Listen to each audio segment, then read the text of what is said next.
Ever since we started looking into the possibility of living in an RV, we knew we wanted to go to the Albuquerque Balloon Fiesta. So when we had a chance this year with the Escapers RV Club, we jumped at it, and it was quite the uplifting experience. The Escapers RV Club camped within walking distance of the balloon launch field. This field is approximately 35 football fields in size. It's huge. There were so many balloons launching that they actually have two waves of launches. As soon as one balloon took off, another balloon begins to prepare to take off from this exact same spot. The day starts early at the Balloon Fiesta.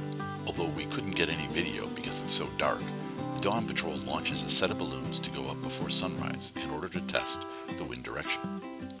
Once sunrise begins to cast sunlight across the field, balloons begin launching constantly for a couple of hours. But by 9 a.m., it was all over because the balloon pilots could no longer safely control their balloons once conditions started to change. The Escapers also set up the opportunity to join a chase crew where volunteers help a particular pilot to prepare a balloon for takeoff. After the balloon is in the air, the chase crew then gets into a chase vehicle to follow that balloon to the landing site wherever the wind takes it. Karen participated in a balloon chase crew a couple of times during the week. It was a unique experience to follow a balloon in a chase vehicle, trying to predict where it would set down, and then get there and help safely collapse and pack the balloon back into the vehicle.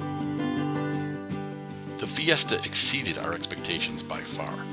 With the number of balloons floating overhead, it was an awe-inspiring experience to see firsthand, and we recommend it highly. While in New Mexico, we visited the Tent Rocks National Monument. The erosion there created a very unique and interesting look to the rocks. We went on a hike that took us through a slot canyon and then to the top of a picturesque lookout.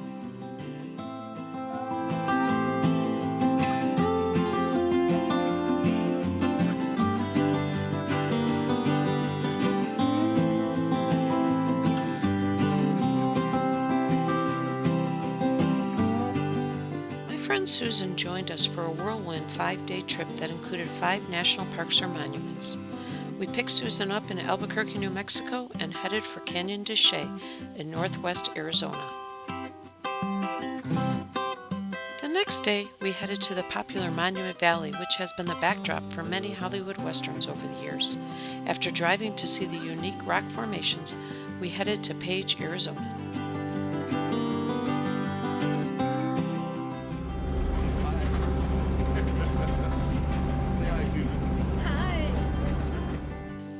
In Page, Arizona, we went on an Antelope Canyon tour to the Lower Canyon. This slot canyon was created when water came through the canyon at high speeds during a flash flood.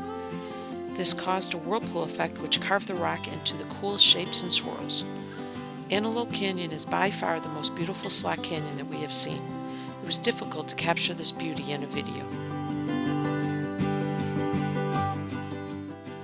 Horseshoe Bend and Lake Powell are also in Page, Arizona, so we made sure we took in those sights too. Susan had never been to the Grand Canyon before, so that was our next stop. Susan and I walked to the Indian Gardens campground, which was about 4.5 miles down the Grand Canyon. I continued out to the Plateau Point so that I could also see the Colorado River. This is where we're ending this video. Thanks for watching.